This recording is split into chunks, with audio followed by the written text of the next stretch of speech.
It was the second Sunday of May, Mother's Day.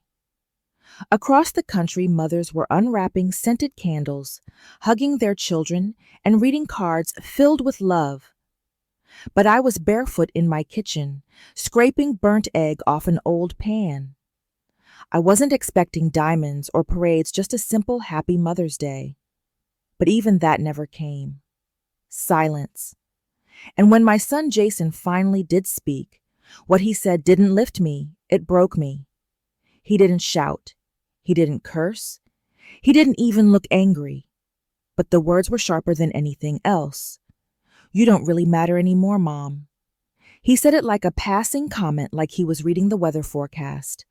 And in that moment, barefoot fingers smelling of scrambled eggs, heart still hopeful, I cracked. Quietly. So quietly no one noticed.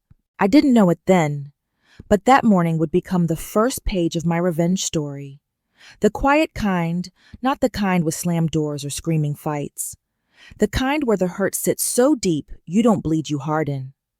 Before all this, I was just Catherine Ellis, wife to John, mother to Jason. And for a long time that was more than enough. We didn't come from wealth. We built everything we had. The house, the barn, the crooked fence posts, each one set with our own hands, one sunburned, blistered day at a time. John used to joke, if the land holds the love will hold the family. When Jason was born, the land wasn't just dirt anymore.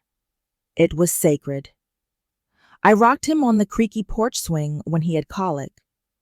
I taught him to ride a bike between the apple trees.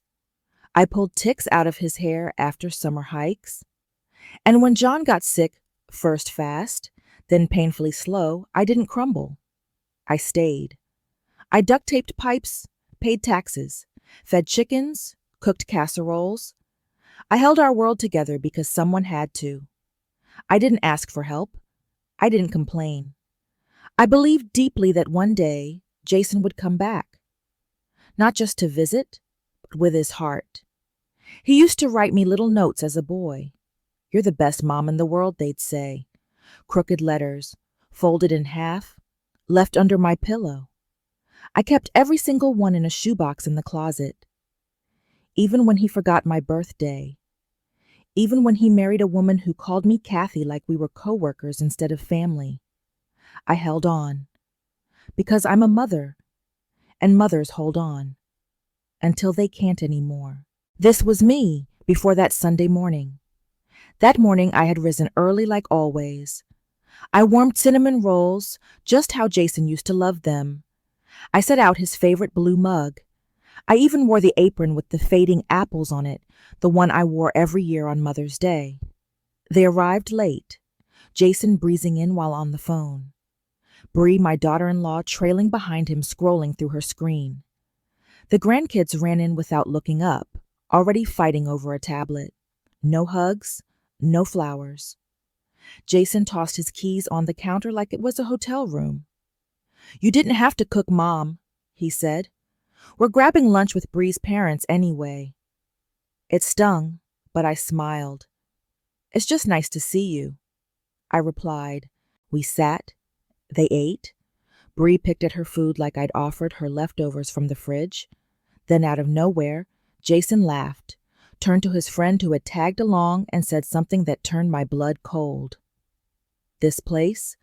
Oh, it's just Mom's for now. We've got plans for the land once it's transferred." Transferred. He chuckled, oblivious. "Let's be honest, Mom's past the stage where she can really manage all this. She's done her part. Done her part. Like I was a dish set back on a shelf. Like my chapter had ended and they were just waiting for me to turn the page. If you've ever had your life's work reduced to a throwaway sentence, you know what that silence feels like. It's not shock. It's something colder. It's the realization that they already erased you from their plans without telling you. They weren't waiting for you to be gone. They already decided you were. I didn't argue. I didn't cry. I cleared the dishes, packed up the untouched leftovers. I watched their car roll down the driveway. No backward glances. No thank yous. And I stood in the doorway not thinking about what I had lost, but about what I had given. Because the worst part of being erased isn't the loss. It's realizing they thought they had the right to do it. I don't remember cleaning up that morning, but I know I did. I washed the plates they barely touched, folded the napkins, scraped the cinnamon rolls into the trash like they were never meant to be eaten. There's a certain kind of numbness that settles after disappointment. It doesn't come with tears. It just wraps around you like an old sweater, familiar but heavy. After they left, the house felt hollow. The laughter that used to fill it. Jason as a boy. John singing off-key in the hallway was replaced by an ache I couldn't name. I sat in the kitchen, hands still wet from dishes, and stared at the seat where Jason had been. The same seat where he once kicked his legs excitedly over blueberry pancakes. Where he once told me I was magic because I fixed his broken toy truck with duct tape. Now he sat there planning my erasure with a casual smirk. Over the next few days, I tried to brush it off, told myself maybe I'd misunderstood, maybe it was just a joke badly timed. But the truth kept echoing back. She's done her part. A week passed. I called Jason on a Wednesday morning, no answer. I left a voicemail, just checking in, no reply. 3 days later, I got a group text from Bree. It was short and full of exclamation points, thinking about turning the back acre into a cute glamping cafe. Rustic chic, great for Instagram. No hi, Mom. No, what do you think? Just assumption. The land John and I had once tilled, with cracked hands and sunburned necks. Now it was a backdrop for hashtags and photo filters. They didn't want the land. They wanted a version of it that erased the history me. I didn't respond. Not because I didn't care, but because I cared too much. A few days later, a beige car pulled into the driveway. A man in khaki stepped out, clipboard in hand. I watched from the window as he and Jason walked the property. Jason was animated, pointing to trees, tracing lines in the air. The man nodded, scribbled notes, and took pictures. They walked past the old apple trees where Jason first rode a bike, past the shed John built by hand, past the flower bed where I planted marigolds each spring. And not once did Jason come inside to say hello.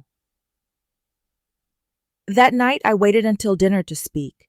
Jason was scrolling through his phone, only half listening as the kids bickered and Bree watched a reality show. I said softly, "Are you planning something with the land, sweetheart?" He didn't even glance up. "It's time we modernize things." "Mom, Dad always wanted the land to stay in the family. We're just evolving it." He said we, but he meant him and Bree, not me. I nodded. I didn't trust my voice enough to answer, because what he was really saying was, "You're not part of this family anymore. Not in the way that matters." I wasn't included in their vision. I was an antique, a memory, a name on paperwork they assumed had already changed. Then came Emma's birthday party, my youngest granddaughter. I spent 2 months sewing a quilt for her gift. Each square was made from something meaningful, a patch from Jason's baby blanket, a strip from John's favorite flannel shirt, a piece from the apron I wore every Christmas. It wasn't just a quilt, it was me.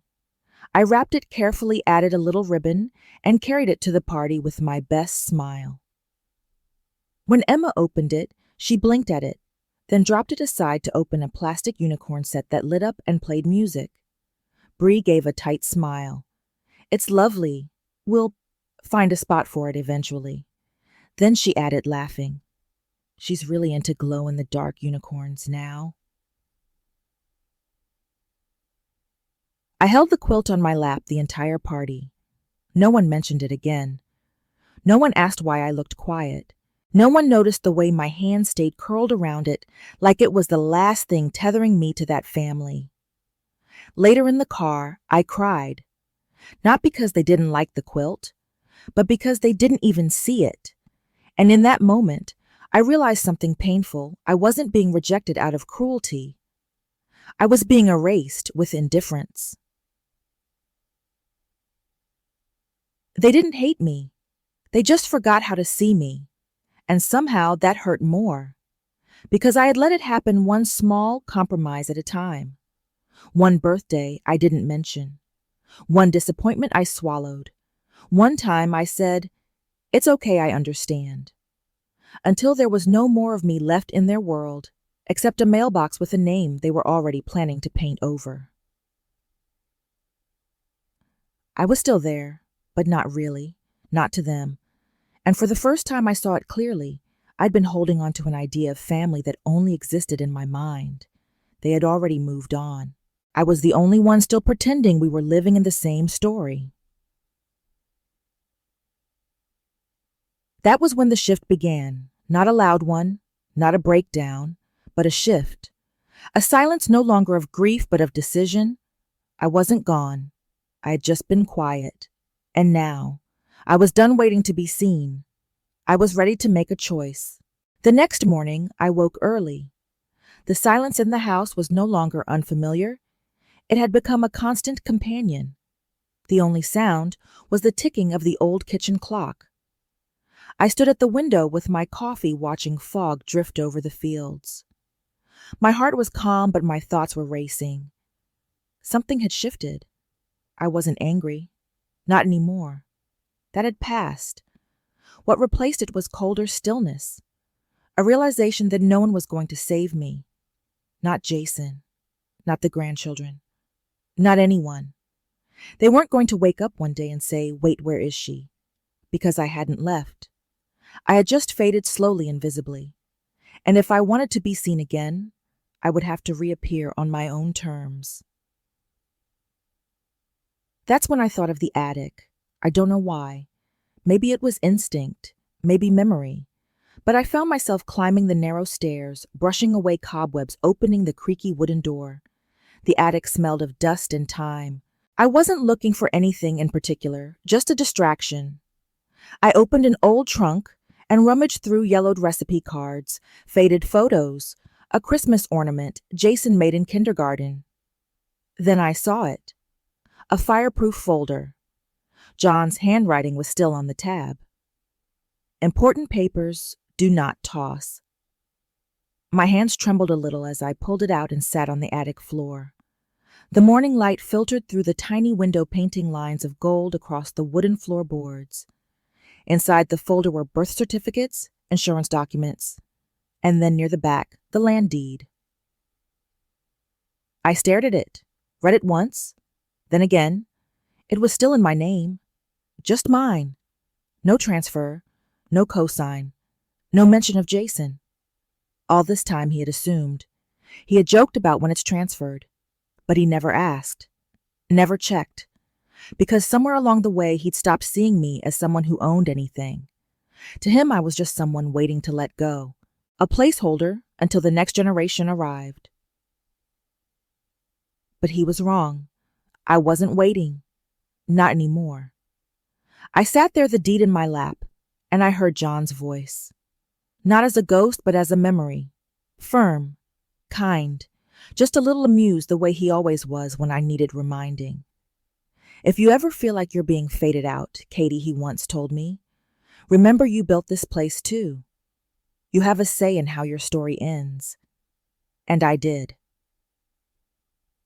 That night I didn't cry. I didn't call anyone. I just folded laundry, watched the sunset from the porch swing. Jason hadn't sat on in years. I made tea. Listened to the wind move through the trees John had planted the year Jason was born. And I decided I would not fade. I would not wait. I would choose how my story ends. The next day I called a real estate agent in the neighboring town. Her name was Laura. She answered on the second ring. "I want this handled quietly," I said.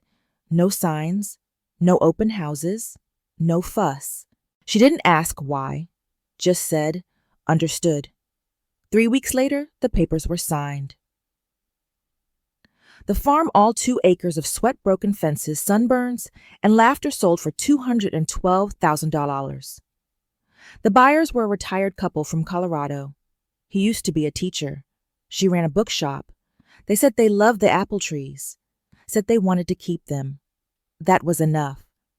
I didn't tell Jason, not out of spite, but out of clarity. If he had really been paying attention, he would have known it was never his.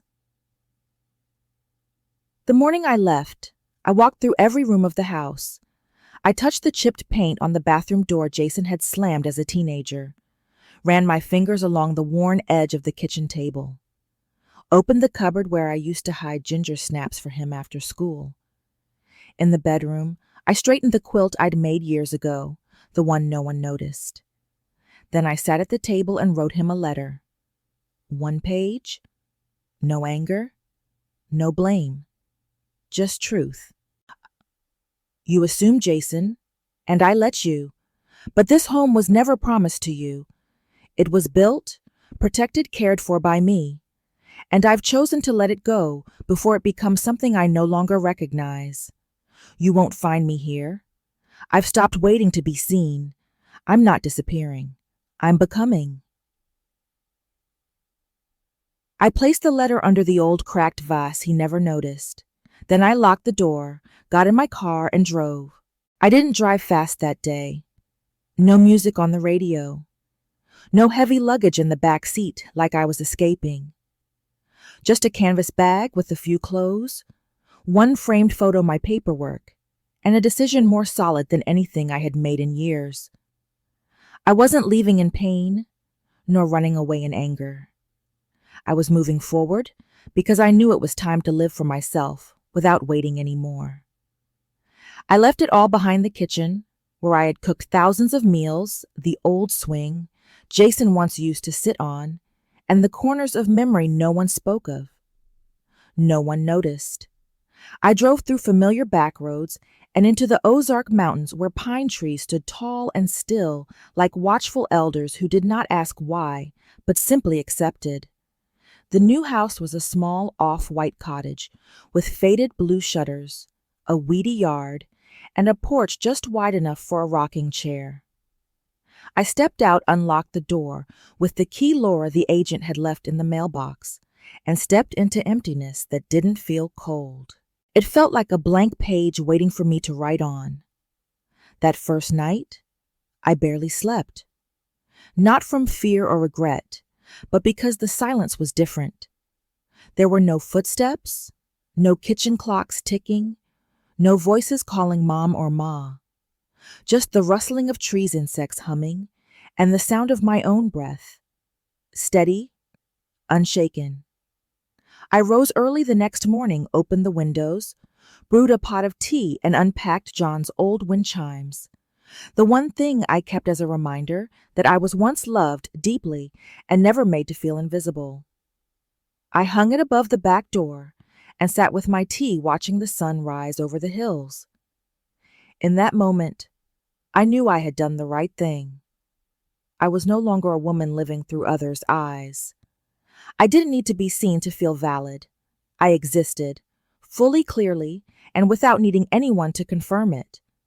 In the days that followed, I planted lavender in clay pots, found a used writing desk at a flea market, and sewed my own curtains. I visited the town bookstore, where the white-haired owner recommended Poetry by Mary Oliver. I began journaling again, not for anyone to read, but for me to reclaim the voice I had long silenced to make room for others.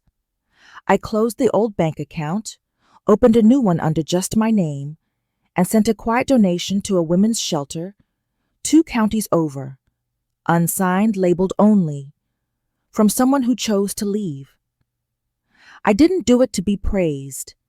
I did it to complete a promise I once made to myself. I wouldn't be silent anymore. Jason didn't call. Not the first week, not the second. By the third, I got a missed call. Then a message: Mom heard something about the land. Can you call me? I read it. I didn't respond. Not because I was angry, but because I no longer owed anyone an explanation. If he had ever looked closely, he'd have known the deed was never his. If he had ever seen me clearly, he'd have never assumed it was. By the fourth week, I figured he had given up. And oddly, that didn't hurt. It freed me. I had stepped out of his orbit, and I wasn't spinning around him anymore. One afternoon, I heard the gravel crackle beneath tires. Jason's Navy pickup. He stepped out, but didn't knock. He stood at the gate while I pruned the lavender. I didn't rush. I finished what I was doing first. "You really sold it?" he asked. "I did," I replied, not cruel, just firm. "I thought it was mine." "I know," I said. "But you never asked. You assumed." He looked at me for the first time in years, not like a fading figure from childhood, but as a whole person. "I didn't mean to make you feel forgotten." "But you did," I said. "And the sad thing is, I let you." We sat on the porch steps. I handed him a sealed envelope. "This explains what's left. You're not cut out. But you're not the center anymore." Before he left, he asked, "Do you want some tea?" I smiled. "I'm not bitter. I'm just more careful now." We drank in silence, and that silence was not hollow. It was mine. I stood at the porch with a warm cup of tea in my hand, lavender scent, rising from the clay pots I had planted days ago. The soft ringing of the wind chimes behind me felt like music made for me alone, a quiet affirmation that I was exactly where I needed to be. The sun dipped behind the Ozark Hills, painting the sky in burnt orange, and for the first time in years, I no longer needed to be seen by others to feel visible. I was seen by myself. The next morning I rose not out of obligation or routine, but because I wanted to. I made coffee, opened every window, and let the breeze sweep through the kitchen like a fresh beginning. I didn't check my phone. I didn't wait for a message. I didn't expect anyone to call. I just sat there soaking in the golden light, knowing I was allowed to enjoy life without proving my worth to anyone. I spent the afternoon arranging the space the way I liked it. No guest rules, no family expectations. Just me and my preferences. In a drawer of my old wooden desk, I kept a copy of the letter I had written to Jason, a photograph from years ago when we were all together, and a scrap of John's favorite flannel shirt, not to dwell on the past, but to remember how far I had come from it. I learned to say no to empty obligations, to guilt, disguised as care, to the version of me that always said yes because I feared being forgotten. I no longer apologized for wanting rest or for being joyful without earning it. I let go of the pressure to be endlessly accommodating. I met new people, a vegetable vendor with kind eyes, a bookstore owner who recommended poetry without asking questions, and a stray dog I named Milo, who visited every evening just to sit quietly near the porch. These connections weren't rooted in blood or duty, but presence. One afternoon, I received a package. It was from Jason. Inside was a photo album and a short handwritten letter. He apologized for not seeing me when I was still there. No excuses, no drama, just honesty. The album held old photos, me holding Jason in the apple orchard, John smearing flour on my nose, family dinners under warm yellow light. I didn't cry, but I felt something loosen inside, not because Jason had changed, but because I no longer needed that change to forgive. I wrote him a short note. "I am at peace. I hope you learn to move slowly enough to look back." Family is not a guarantee, it's a practice. I didn't wait for a reply. I didn't expect an apology part 2. I just knew I had done what was right for me. That night I lit a candle by the window, not for prayer, but to illuminate the parts of myself I had once let others overlook. I was no longer the mother hoping for a visit on holidays or the grandmother baking cookies that sat untouched on the table. I was a woman creating her own rhythm, writing her own chapter, not waiting to be invited in. And I knew then I wasn't alone. I had simply returned to myself. I began living days without a schedule, no alarms, no to-do lists, marked in red ink on the corner of a page. Each morning I woke when the sunlight touched my thin curtains, listening to birds singing somewhere in the distance, and the soft hiss of the kettle, boiling the quiet soundtrack of a life no longer ruled by roles or expectations.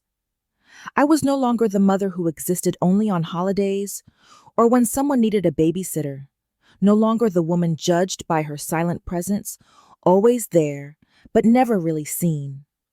Now I was the woman who could spend the whole morning writing a page in her lavender-colored journal, spend an afternoon embroidering a handkerchief, simply because it brought peace, or stroll through the town market not to buy anything, but to chat with the cheerful woman who sold vegetables with a smile that softened everything. I realized freedom didn't come from being alone, but from no longer needing to prove anything to anyone. Every evening, I walked around the small lake nearby, where the water reflected clouds, and the wind whispered through trees like the voices of things long forgotten. I learned to savor solitude, like a fine dish, not because no one chose me, but because I finally chose myself. There were nights when I cooked a lovely meal set, the table carefully lit a small candle, and ate in peace. Not to seem strong, but because I knew I deserved to be nurtured, even if only by me. I started rewriting old stories, not to relive pain, but to understand how I had abandoned myself for years just to remain in the pages of someone else's narrative. With each sentence I wrote, I felt lighter, as though I was loosening ties that had held me in place for too long. One morning, I looked in the mirror and saw a woman with silver hair, soft skin, but bright eyes, and a chest full of breath, and I thought, this is me. Not someone's version of me, not the echo of anyone's expectations. Just me. I made friends with an elderly neighbor named Mabel. She liked dominoes and made mint tea that always made my afternoons better. We met a few times a week, not to vent or complain, but to sit, to laugh, to be. It was the first time in years I felt the warmth of a connection that asked for nothing in return. Another time, I passed by a small town chapel and was invited to join a community singing night. I stood at the back and listened to people sing a hymn I didn't know, and yet my nose tingled and my eyes stung, not because of religion, but because I felt included without needing to perform. Jason never came back, and he didn't call again. But I stopped counting the days without a message. I no longer picked up the phone out of hope, only to set it down in quiet disappointment. I had stopped expecting, and that's why I felt free. I needed no apology to forgive, no final conversation to find closure. I had chosen to walk away, and in that walk lay the answer to every year I had been made to feel small. I didn't see myself as a victim anymore. I wasn't the endlessly patient mother. I was simply a woman who had remembered her own name, learned to speak it with reverence, and placed herself back at the center of her own life. On stormy nights, when the wind howled and rain slammed against the porch, I would sit wrapped in a knitted blanket, reading an old book as the world churned outside. I wasn't untouched by the storm. I was simply no longer afraid of it. I lived slowly, I lived fully, and I lived truthfully. No one told me how I should live anymore. I lived my way, and that all on its own was enough. I have come to realize I'm not merely starting over, but inventing a new grammar of being each small act, turning into a fresh syllable that spells my name more clearly. In the morning, I step onto the porch, inhale pine, and cut grass, and a thought flickers. Catherine, what will we discover today?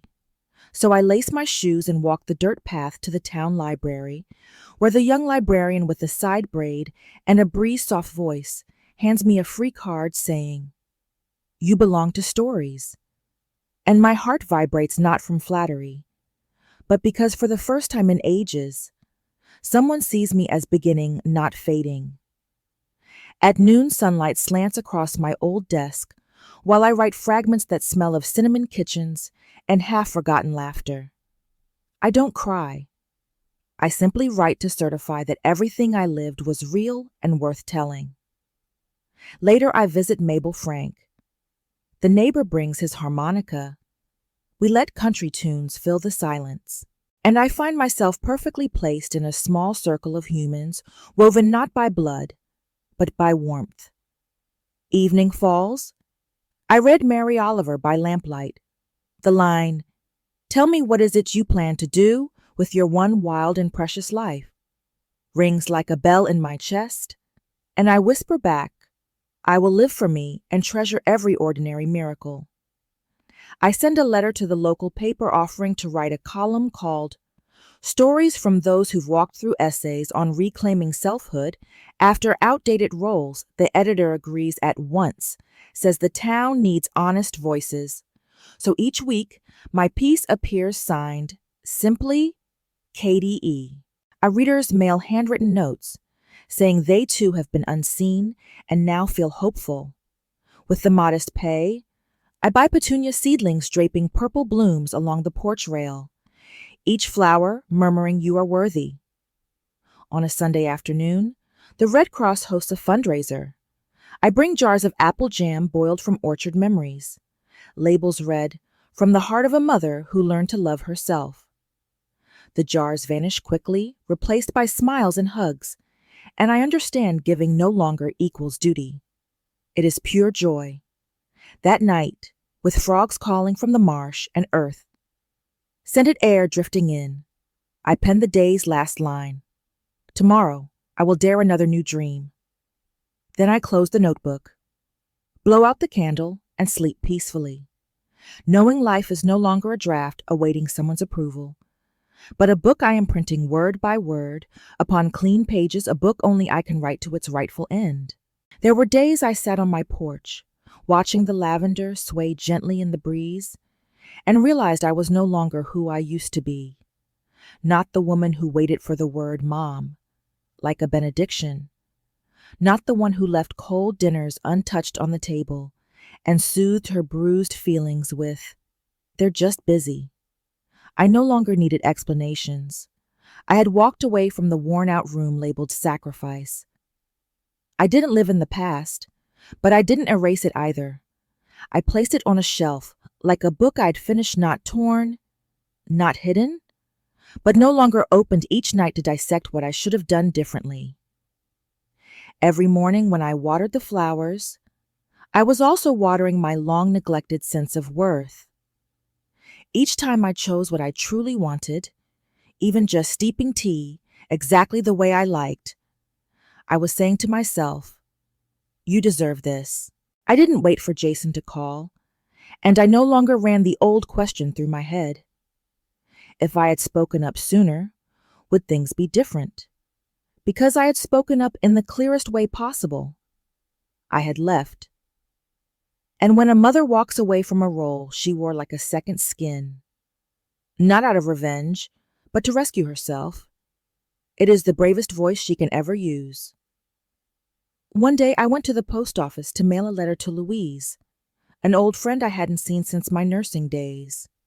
We'd lost touch after I married, and in the letter I wrote, "I've come alive again, not with fireworks, but with stillness." 2 weeks later, Louise wrote back same slanted handwriting, saying she was growing vegetables, caring for cats, and rereading old novels. "We don't need to return to our youth," she said. "We just need to return to ourselves."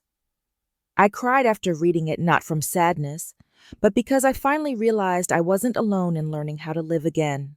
I began walking more, carrying a little notebook where I jotted down things that made me smile: a chubby dog chasing butterflies, a toddler wearing a crooked hat, singing outside the grocery store, a poorly embroidered handkerchief forgotten on a bench. I hadn't noticed these things before, not because they didn't exist, but because I had been too busy trying to make everyone else happy. Now I saw it all, and I understood the world wasn't heartless.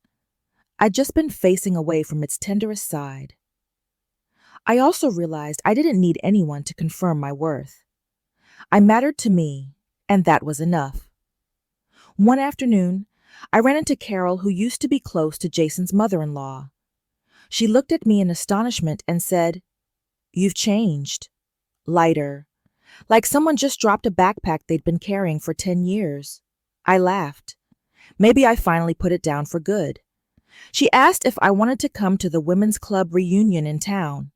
I said yes without hesitation, not to make a statement, but because I was ready to show up as myself, not a shadow, not Jason's mother or John's wife, but as Catherine, a woman living, breathing, walking on her own feet, gently but purposefully. I never imagined a day would come when I would feel the worth of my life so clearly, not because someone handed me an award or praised me in public, but because each morning I woke, I could see sunlight slicing through the curtain, hear the soft ringing of wind chimes, and know that I had returned to being whole, not through my role as a mother, a wife, or a caregiver, but as myself, by name, by breath. One morning as I was making tea, the phone rang. A strange number flashed on the screen. I almost let it ring out, but something made me answer. Jason's voice was on the other end, quieter than I had. I made no promises. I simply said I never disappeared, Jason. I just stopped standing at the old door. And for the first time I saw him nod slowly, earnestly, with no deflection. He was listening, not to reply, but to understand. And for me, that was a beginning.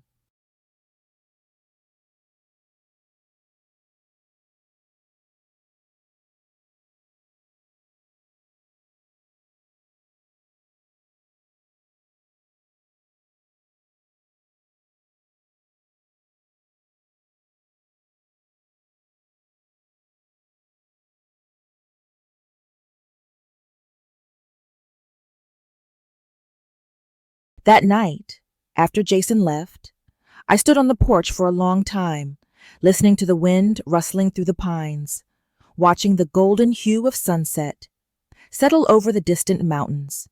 And I felt something with absolute clarity. I didn't belong to a house anymore, or to a title, or to anyone's expectations. I belonged to myself. No validation needed, no reclaiming. I had walked away rebuilt, and now I was living. Not a life of quiet hope, but one of radiant truth.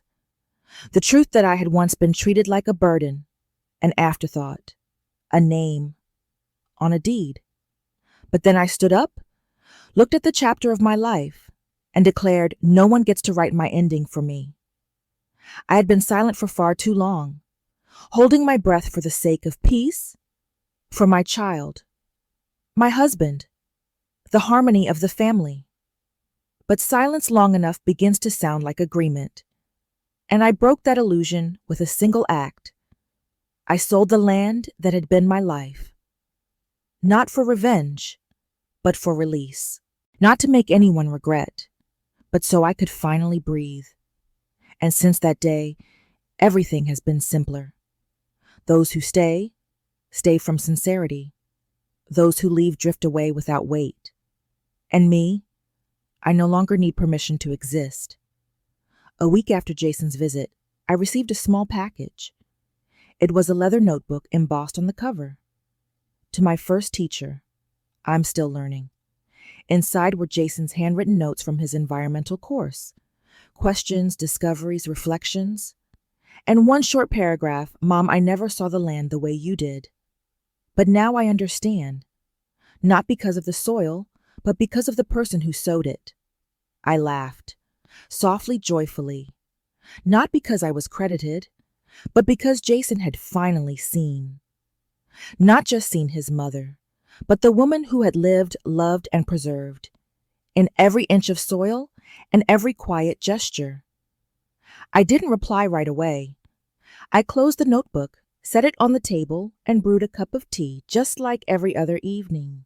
I sat by the window, listened to the wind chimes, inhaled the scent of lavender, and I knew I had reached the end of a journey. Not to return to someone, but to return to myself.